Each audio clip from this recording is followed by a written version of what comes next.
Documented 187 is a true crime podcast. Listener discretion is advised.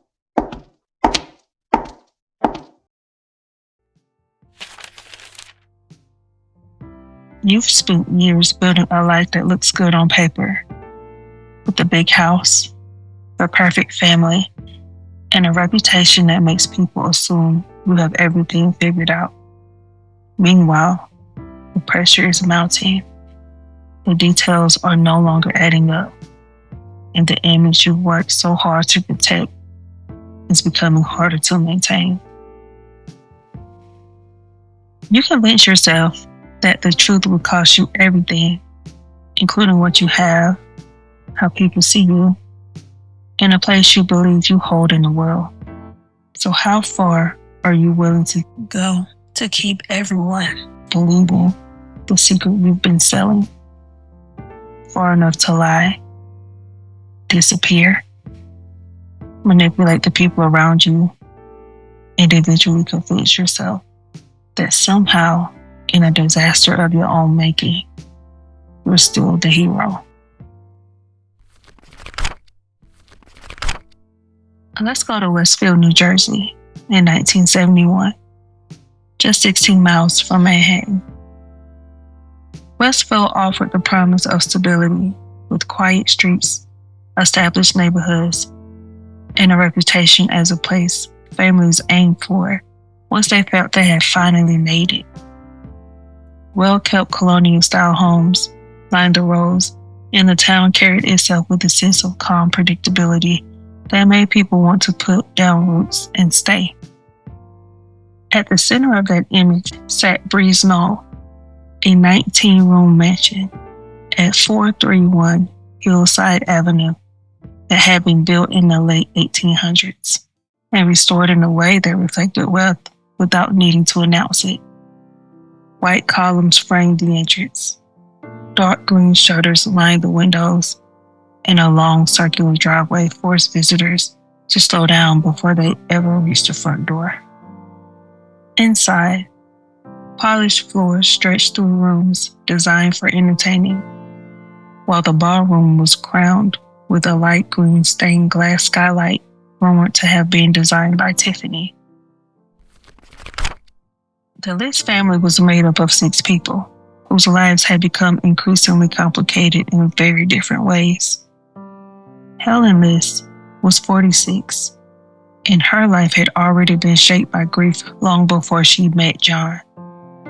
Over time, her world became increasingly closed off as friends noticed her withdrawing from church events she once loved and declining invitations that had once been an important part of her social life.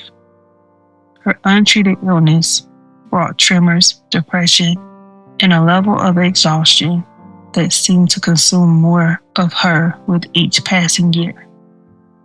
Between the progression of her health problems and the alcohol she reportedly used to cope with them, Helen was slowly disappearing from the life she had once known.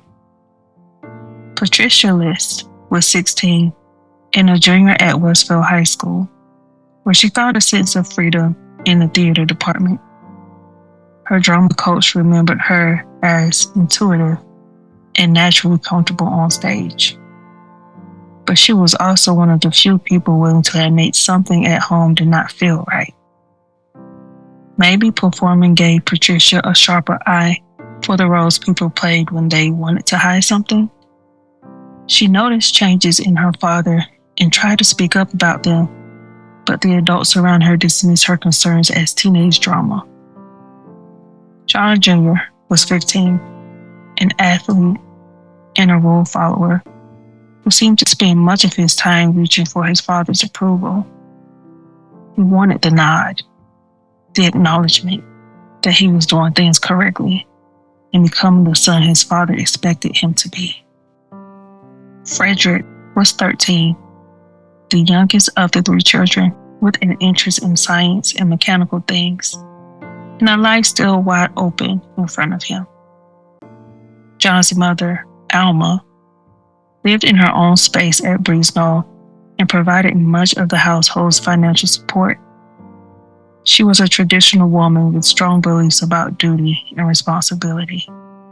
And although there is no indication that she deliberately pressured her son, John appeared deeply concerned with remaining successful in her eyes. Last was John Hist, an Army veteran with a master's degree and a career built around accounting. He was disciplined, deeply religious, and rigid in the way he approached both his household and his responsibilities. Keeping secrets had become part of John's routine, including the job loss he had hidden earlier that year. Each morning, he still left the house with a briefcase in hand and drove away at the same time he always had, while the financial pressure inside the house continued to grow. Records later showed that the family had fallen months behind on the mortgage and was facing foreclosure.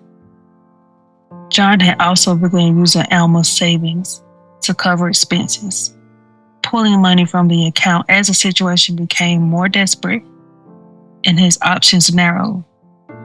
John's religious beliefs and need for order were deeply intertwined, leaving little room in his mind for failure, whether moral, financial, or personal. As the situation worsened, he did not look for a way to adjust his life around the problem. Instead, he began creating a solution that fit his own rigid logic. He stopped paying household bills, canceled subscriptions, and cut back on groceries.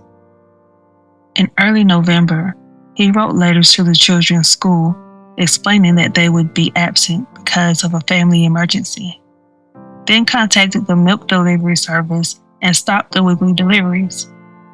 With each decision, another routine connection to the household was quietly removed. John also began spending more time alone in his study, surrounded by financial records, devotional materials, and religious writings. Investigators would later find notes suggesting that he had been trying to make what he believed fit with what he was preparing to do. By then, John was no longer searching for another way out. In his mind, he had already found one. November 9th, 1971 began like any other Tuesday in the Liz household. Breakfast was prepared, the children got ready for school, and everyone moved through the morning routine without anything suggesting that by the end of the day, 5 members of the family would be dead. Once the children had left, John approached Helen in the kitchen and shot her in the head while she was seated at the table. There was no prolonged confrontation or struggle, and after killing her, he covered her body with a towel and moved her into the ballroom, placing her on a sleeping bag beneath the stained glass skylight. From there, John went upstairs to the apartment where his mother, Alma, was finishing her coffee. She was seated in a chair when he shot her above the left eye. And unlike the others, her body would remain where she fell. John later said that she was too heavy for him to move. With his wife and mother already dead, John continued moving through the day with a level of control that is difficult to understand. He cleaned portions of the house, handled errands, and waited for the children to return home one by one. Patricia and Frederick arrived home from school that afternoon and were killed shortly after entering the house.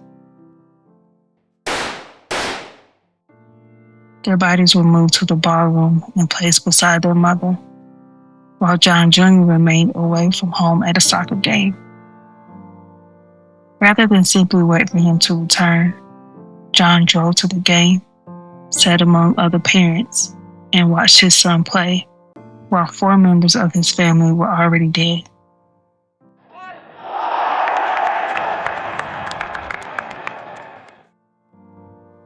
Witnesses later described him as calm and behaving normally. After the game, John brought his son home and killed him last. Unlike the others, John Jr. was shot repeatedly, with accounts describing wounds to his chest and face. He was then placed in a ballroom with his mother, sister, and younger brother.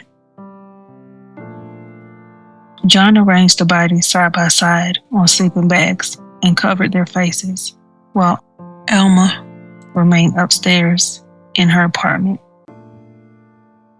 Before leaving, John wrote a 5-page letter to his pastor and left it on his desk among his financial papers. Rather than simply confessing to what he had done, he tried to explain it through the religious beliefs he had used to justify the killings, writing, "At least I'm certain that all have gone to heaven now. If things had gone on, who knows if that would be the case." The letter attempted to present the murders as a decision made for the salvation of his family, rather than an act of violence committed against them. And that distinction says a great deal about how John had come to understand what he had done. Before disappearing, John removed photographs of himself that could help police identify him, secure the house, and left 5 members of his family behind. By the time anyone realized what had happened inside Breeze Knoll, John List was already gone, and the life he built after Breeze Knoll will prove to be just as unsettling as the one he left behind. For nearly a month, Breeze Knoll sat untouched.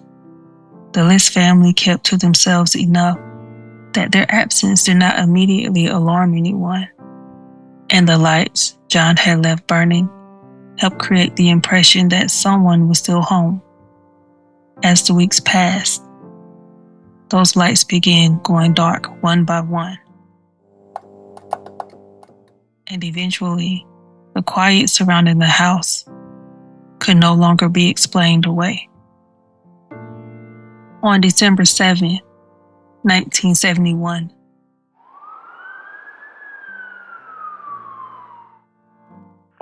on the scene. Copy 502 on the scene. 5502, I'll be arriving in a block. 5502, arriving in a block. Police entered Breeze Knoll and found the List family where John had left them.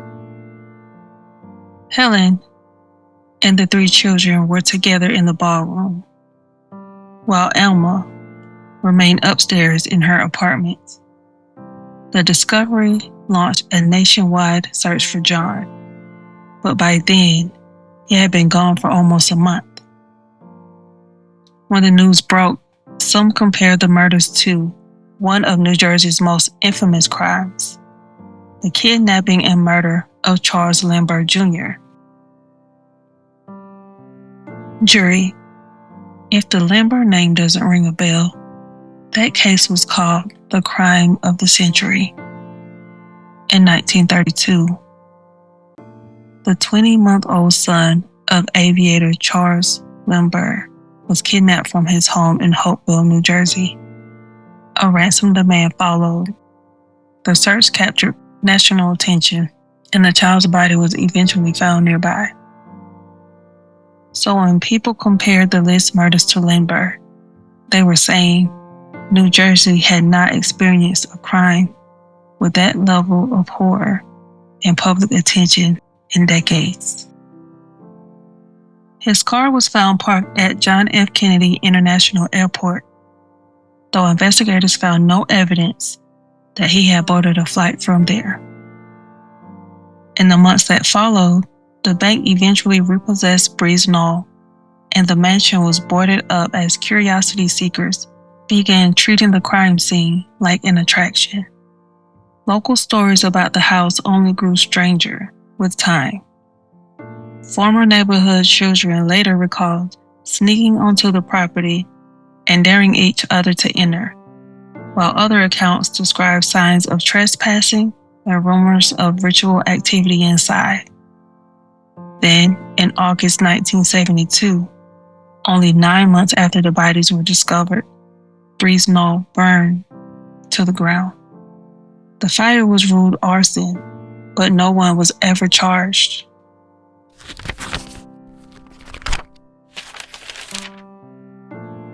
Jury, I don't know who set that fire, and apparently nobody else does either.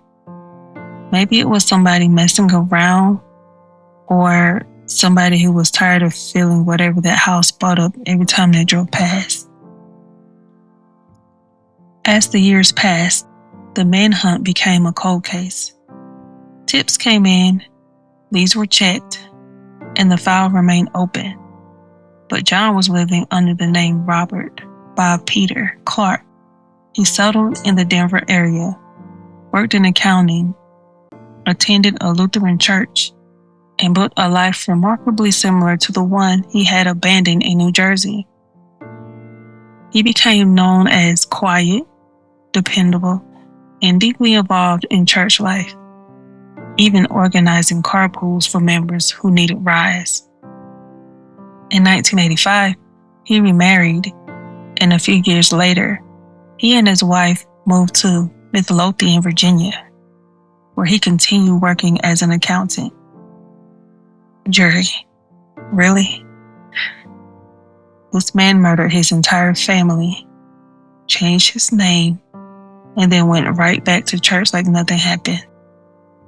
He was even organizing carpools for Bible study. I'm telling you, some things you just can't make up. Back in New Jersey, investigators eventually turned to America's Most Wanted, the television program hosted by John Walsh that brought unsolved cases and wanted fugitives into millions of homes.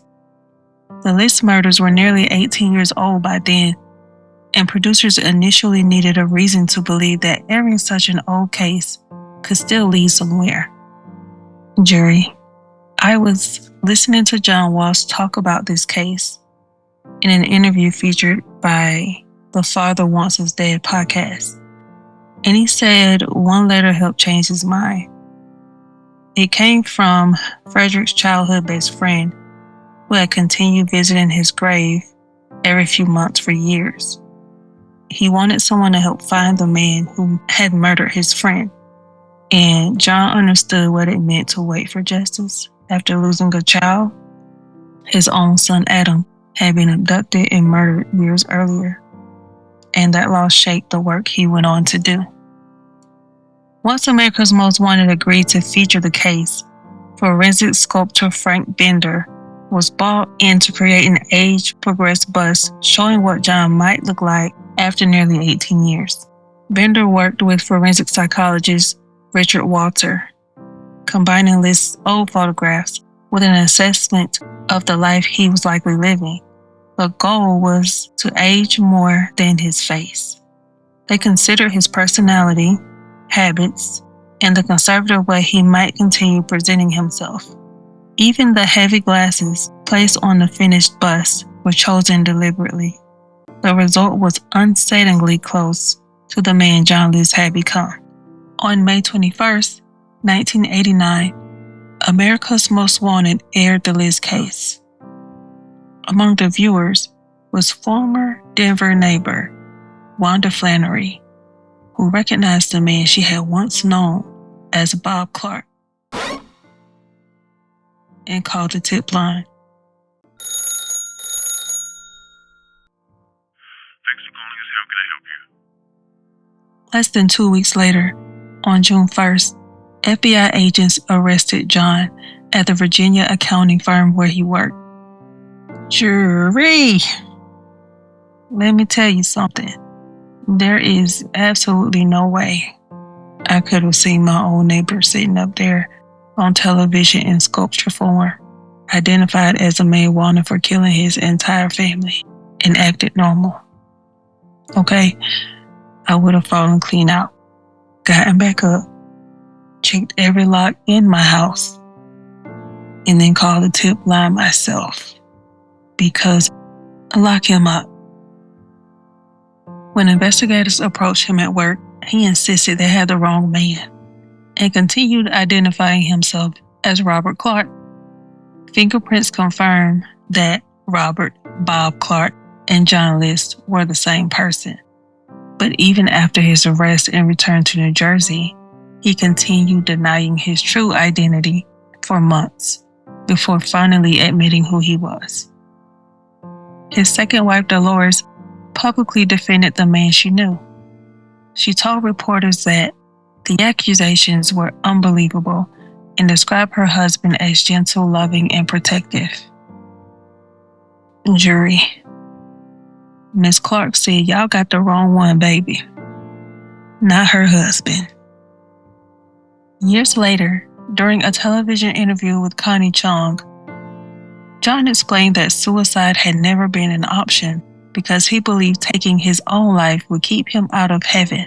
Somehow, his reasoning allowed him to believe that he could murder his family, send them to heaven, ask God for forgiveness, and eventually join them there. John expected the family he had murdered to understand. Jury. The way I just would like to toss my laptop out of the window, because what are you talking about, sir? The trial of John List began in April 1990 in Union County, New Jersey. Reporters packed the hallways as former neighbors returned to see the man who had vanished from Westfield and reappeared under another name.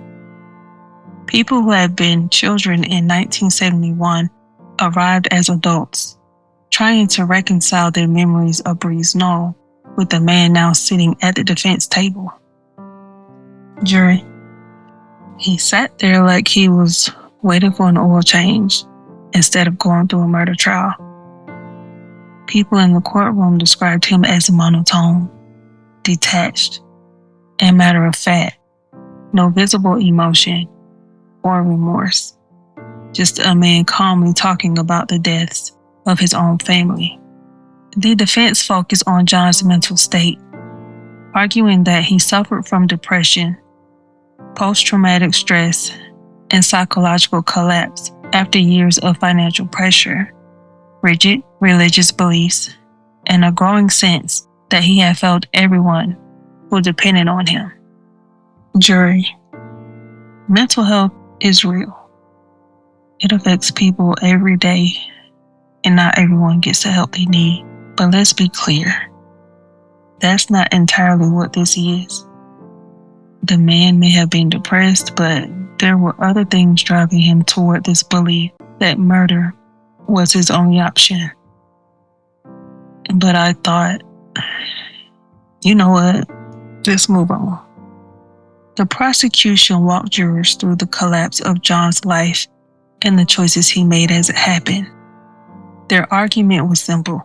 John had not acted during one sudden break from reality. Long before the murders, he was already creating distance between Breeze Knoll and anyone who might notice the family was gone. On April 12, 1990, John List was found guilty on all 5 counts of first-degree murder. Less than 3 weeks later, on May 1st, he returned to court for sentencing. Superior Court Judge William Wertheimer imposed a maximum penalty, 5 consecutive life sentences. Before announcing the sentences, Wertheimer made it clear that he saw no reason John should ever return to society. For what he did to his wife, his mother, his daughter, his 2 sons, and for how he traumatized an entire community, they defended should have no hope of breathing the free air that graces the lives of law-abiding citizens. He continued, John Emil List is without remorse and without honor. After 18 years, 5 months, and 22 days, it is now time for the voices of Helen, Alma, Patricia, Frederick, and John F. List to rise from the grave. For it is the criminal justice system, through its trial courts, that speaks for all victims of crime. At sentencing, John made his first public statement about the murders. He told the court, I wish to inform the court I remain truly sorry for the tragic events of 1971. I feel that because of my mental state at the time, I was unaccountable for what happened. I ask all affected by this for their forgiveness, understanding, and prayer. Prosecutor Eleanor Clark was not moved by the request. She told the court, The state of New Jersey and the citizens of Union County want to say to John E. List that just because you had financial problems, just because your wife was ill, and just because your children were adolescents, we do not understand and will not understand what you did. Jury, explain something to me. After 19 years, not one slip. Either his family meant nothing to him, or he meant entirely too much to himself. John's legal team appealed his convictions and sentences, challenging portions of the evidence presented at trial and the handling of his mental condition defense. The appellate court rejected those challenges and upheld both the convictions and the 5 consecutive life terms. John List spent the rest of his life in prison and died in 2008. Jury, this should make everyone pay attention, because some of the people who are trusted the most can be hiding the darkest things. A lot of the time, nobody questions them until the damage is already done. And what do you do when the threat is coming from inside your own home? Tell me what you think in the comments. Until next time, slide into the shadows.